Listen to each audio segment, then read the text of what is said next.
I did this show, was in April of 2007 at the annual dinner meeting of the Park County Historical Society.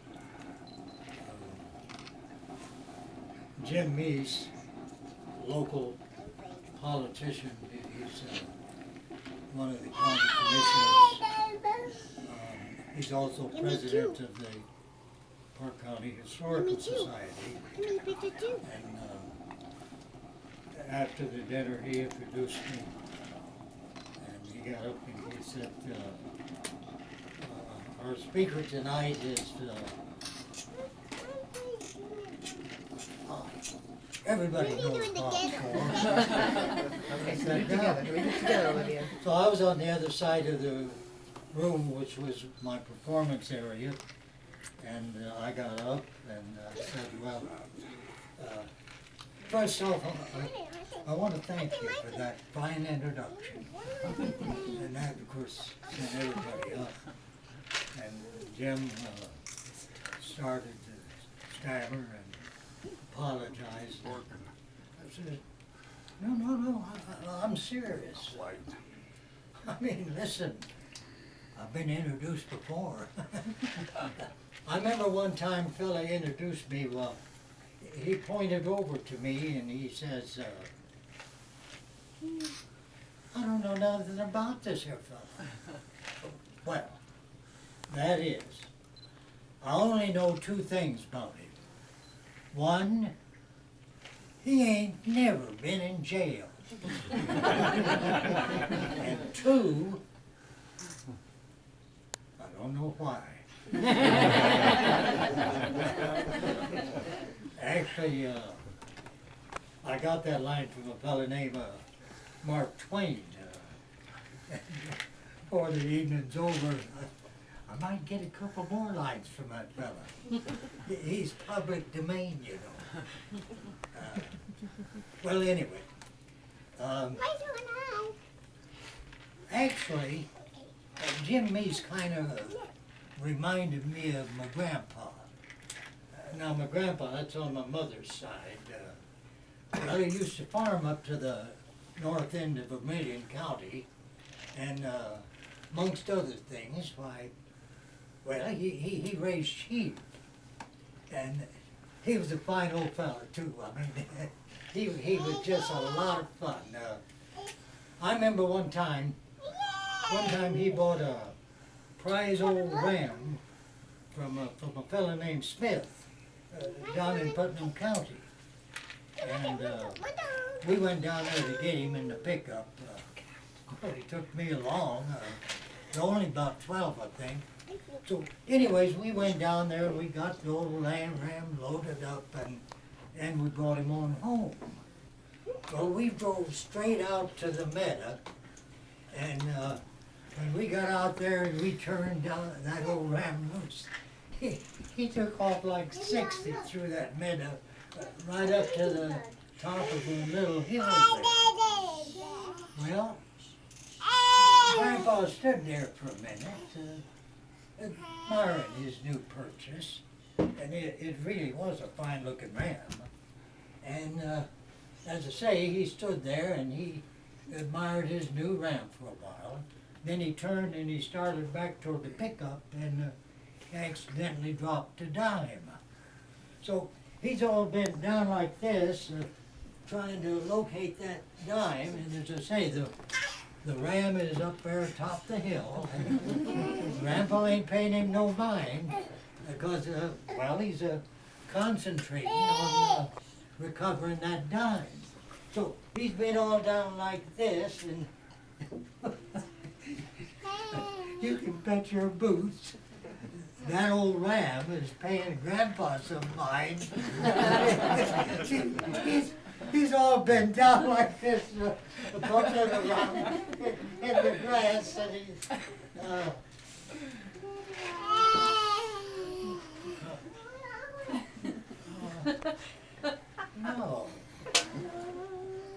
no, he didn't buy that ram from no Smith down in Putnam County. he bought that ram from a Smith up there in Montgomery County. I don't know how I got them two Smiths mixed up. But that Smith in Putnam County, he's an old county. He didn't own nothing, let alone some prize old land. But that Smith up there in Montgomery County, he's well fixed. He married money. He married one of them Beasley girls. Let me see now. Elizabeth Ann. Elizabeth Ann Beasley. She's the one with the God's eye. It was just the prettiest blue, and all kind of sparkly. Went pretty good with the other eye too. The only thing was, well, it stared. Now, what was that other Beasley girl's name? Amanda. She married a fellow named Hagedorn. He's a missionary, and he took her off to one of them South Sea Islands where he was a converting cannibals. And they ate her. Well, they had him too.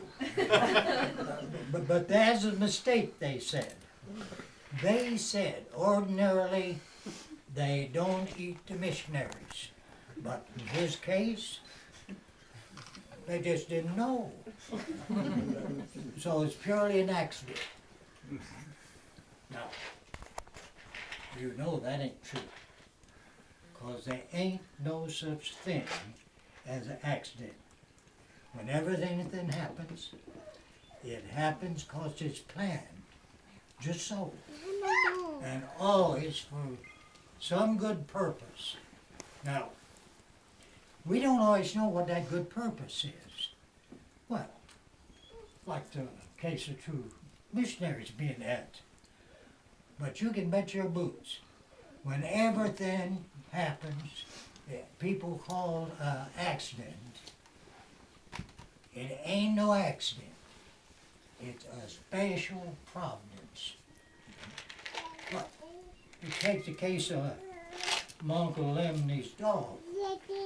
My Uncle Lemney's dog was in downtown Rockville one day, and well, Uncle Lem was feeling just a little bit under the weather, so leaned back against a building to collect himself.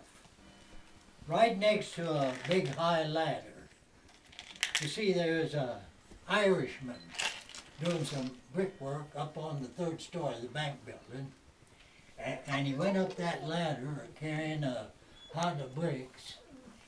And he got up there way up at the top, and his foot slipped, down he come, bricks and all, right on top of a perfect stranger. A fella just visiting in town, one of them tourists. Well, knocked everybody's daylights out. I mean, his story was ended. Well, everybody said it was an accident.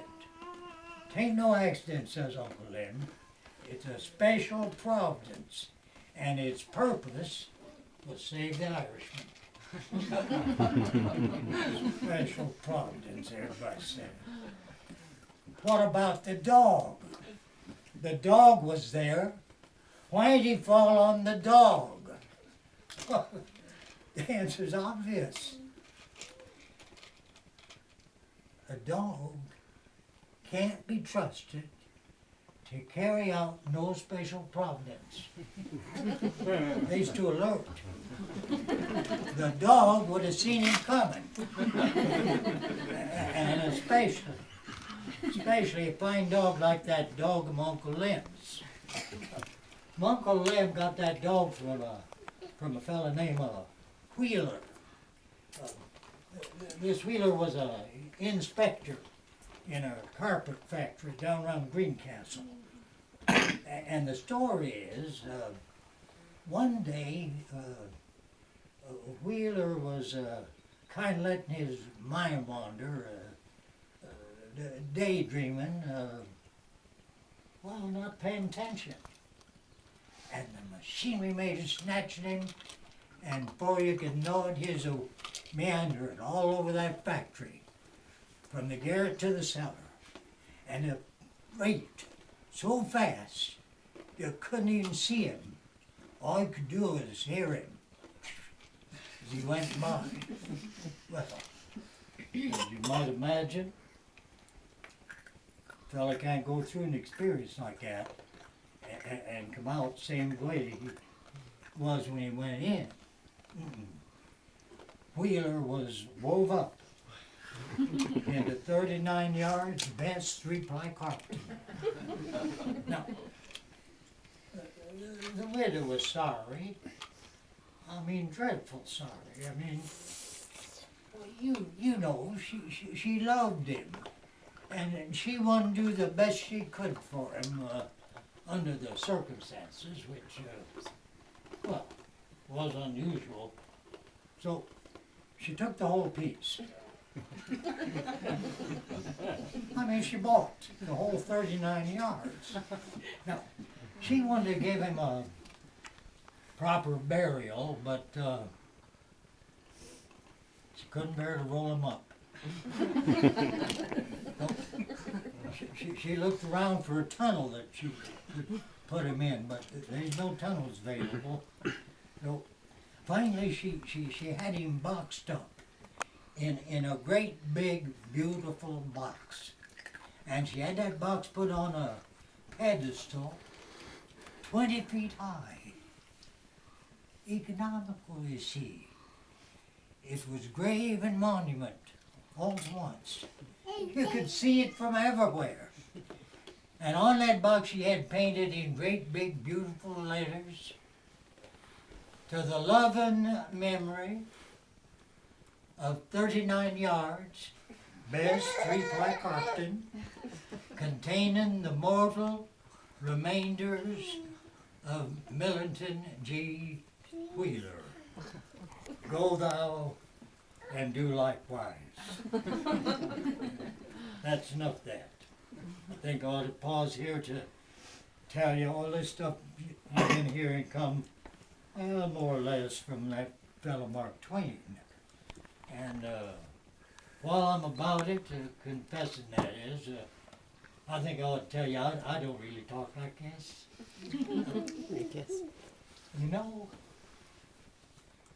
my mother came from Ireland, and this is the way she talked. And her favourite poem was by the Dublin lad, Florence J. Boyce, The Party at Croghan's. Ah, it was a fine time we had done at Croghan's. The five of us tracked out a wink, with a fiddle to stir up our brogans and plenty of toddy to drink. The Croghan's was free as the air is, and we managed to store it away. We whistled and sang like canaries. Who was the five, did you say? Well, Mike's Floyd, that's one. Tim Horrigan's two, the two Crogans is three, and Miss Sarah. But there's five of us. Huh. Well, we played 45. Mike was a batter, and Horrigan called him a cheat. And they took off their coats without waiting, took landing like dogs in the street. They stirred up our blood with their brawling, till we all got mixed up in the fray. The five of us, pulling in Holland. And who was a five, did you say? Well, the two Crogans, that's one. Mike Floyd, that's two. Tim Horrigan's three. And myself. I'm sure there was five of us. Pat Grogan, he took up his fiddle. Pat is a merry gossoon. And he draws the bow over the middle and played us a bit of a tune. Himself round the kitchen went prancing. to the tune that Pat Grogan can play. And it set the whole 5 of us dancing. And who was a 5, did you say? Well, myself, that's 1. Tim Horrigan's 2. The 2 Crogans is 3. Boyd is 4. I'm sure there was 5 of us. Well, it was early daylight in the morning when the party at Crogans broke up. And the cock in the shed crowed a warning, and we all took a turn at the cup. But the truest of friends must be parted, and each of us went on his way. The 5 of us, all happy-hearted. And who is a 5? Did you say? Well, Mike's Pride, that's 1. Tim Horrigan's 2. 2 Crogans is 3. Myself. I guess there was only 4 of us after all.